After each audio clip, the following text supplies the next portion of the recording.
Será que a bagunça da casa do meu vizinho afeta a energia da minha casa? Ou será que todo ao redor da minha casa afeta a energia da minha casa? É esse o assunto de hoje. Meu nome é Poliana Albiero, eu sou uma feng-shuista, especialista em planejamento e dona de casa, assim como vocês. Bom, vocês que já me acompanham por aqui, ou você que está chegando agora, não?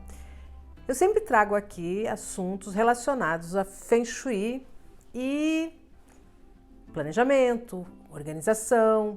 E agora eu estou me preparando já há alguns dias e eu quero viajar.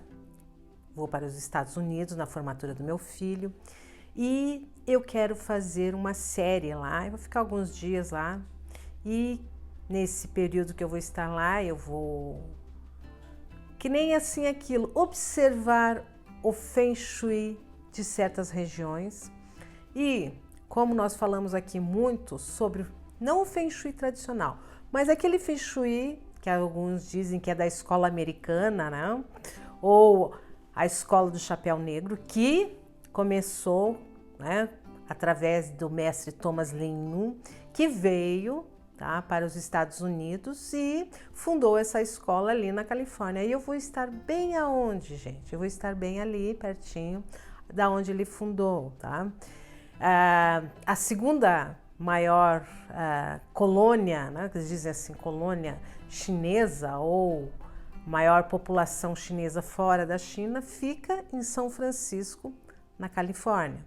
Então eu quero, né, é lógico que existe também um tanto assim a questão do idioma, mas o que eu puder trazer de observação dos costumes, não? Tanto dessa questão tradicional deles, como dos costumes do uso de vermelho, dourado, e mostrar para vocês, né? Quando a gente vai aplicar o Feng Shui, então, a gente separa um pouquinho o que é cultura, o que é folclore deles, né? E o que é realmente esse trabalho que a gente faz do Feng Shui dentro das nossas casas e ao redor das nossas casas. Mas como vocês viram aí no título, tá? Será que a bagunça da casa do meu vizinho interfere na minha casa? Sim, interfere sim, gente.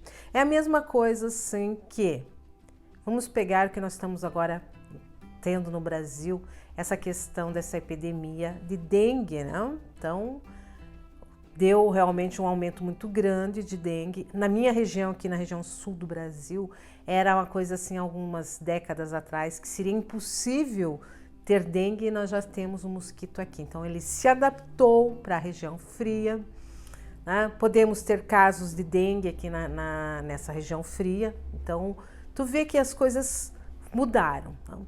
E falando nisso, nesse sentido que se o mosquito está na casa do meu vizinho, ele pode vir para minha casa, tá? A energia que está lá também vem para cá.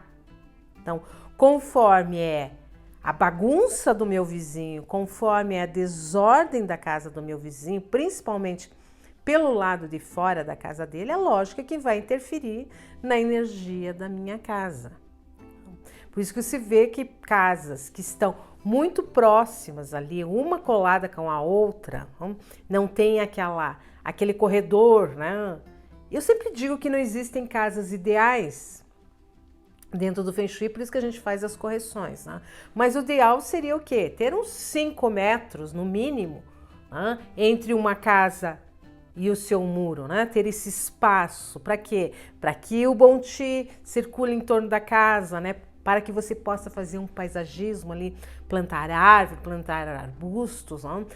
Onde estas plantas venham ajudar no equilíbrio energético da tua casa. Então, mas a nossa realidade não é essa. Às vezes nós vemos casas, né, casinhas ali, uma grudada na outra, e além de estarem grudadas, ainda usam às vezes até a mesma parede, né? É o caso em apartamentos, né? Usa-se a mesma parede para se dividir uma moradia de outra, não é isso? Então, imagine se não vai ser a energia, aquilo que eu sempre digo, que o Bom Qi não entra só pela porta, ele também passa pelas janelas. Então, existe uma mistura de energia. E como que a gente observa isso? Tá? Quando você pega uma região, tá? Um bairro, uma cidade, e você vê que ela não tem uma boa urbanização. O que é urbanização, Poliana? Leia, as ruas asfaltadas, né? Com calçadas, todas com árvores, né?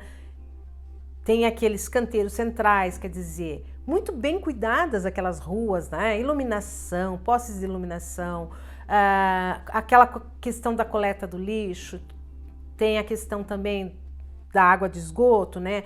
Os bueiros que entra a água fluvial e também a água de esgoto ali, que não fica correndo pela rua, não alaga a rua.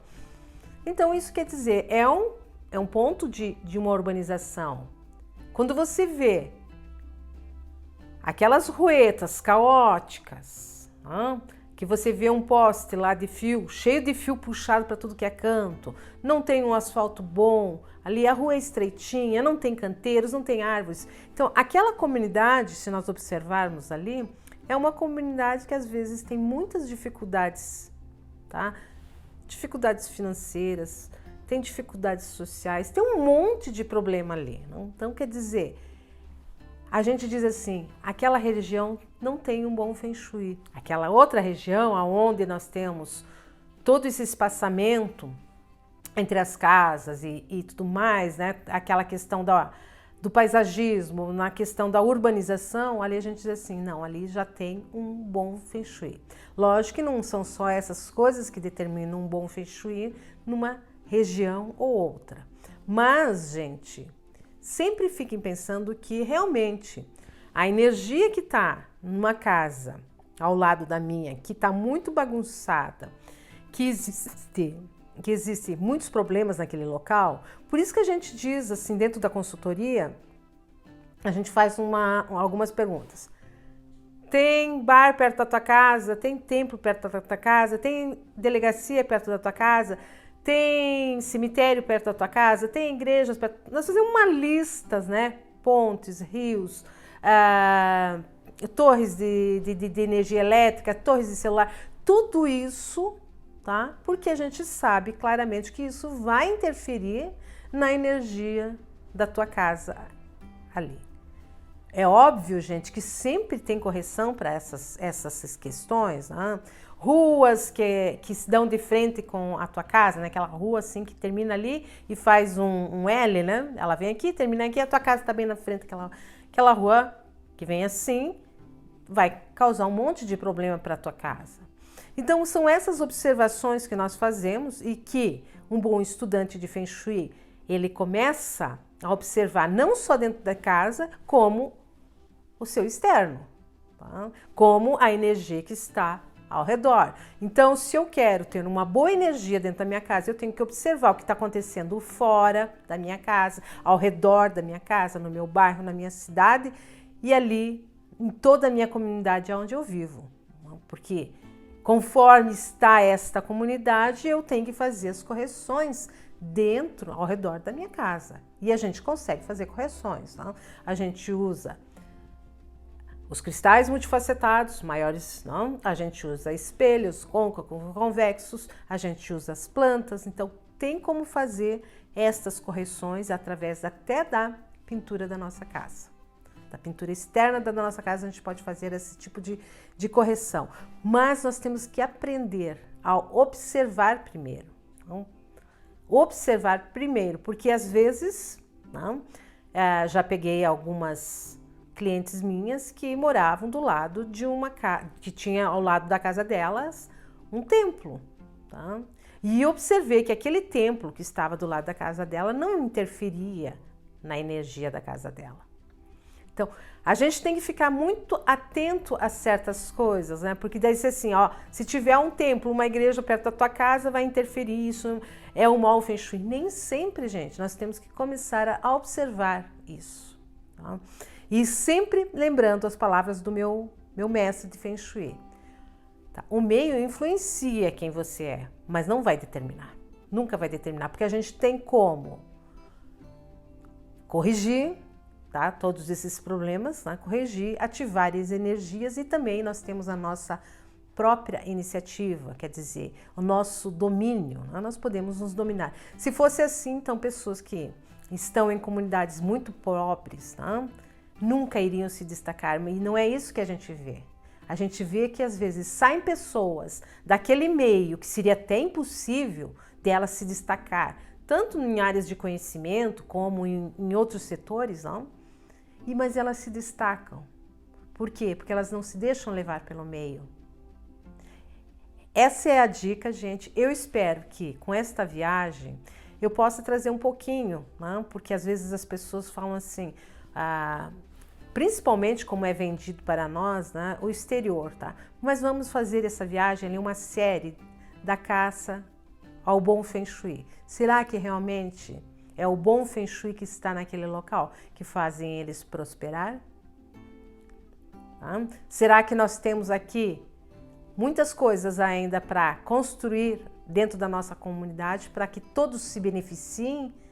Não? Porque quando nós temos uma comunidade próspera, todos estão se beneficiando com isto, não é, gente? Então nós não ficamos apenas ligados aqui dentro da minha casa, tá? Porque nós trocamos a energia com o exterior. Se fosse assim, seria muito fácil, mas não é tão simples assim, porque nós precisamos desta troca. Assim como nós precisamos abrir as janelas, como eu sempre falo, abrir a janela e trocar toda a energia da nossa casa, né?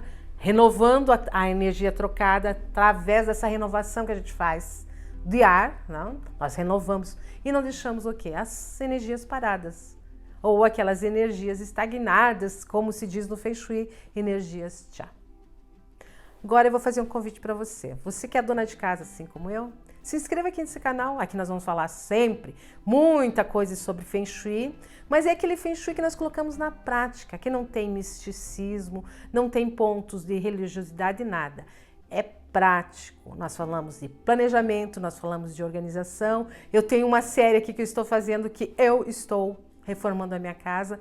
Parei, já faz um mês que eu parei porque eu tenho essa viagem, então eu tinha que colocar tudo em ordem, todo o meu serviço em ordem e tudo mais. Então, este mês de abril eu realmente não fiz, o mês de abril que já se passou, eu não fiz absolutamente nada de reforma, mas quando eu retornar da viagem eu vou continuar nessa série. E agora vai começar, a partir da semana que vem, esta série, tá? Eu não sei se ainda vou colocar assim, caçando o bom Feng Shui ou o bom Feng Shui, observando bem. Eu vou ainda bolar o nome para essa série que nós vamos fazer lá, aonde nasceu a Escola Americana de Feng Shui.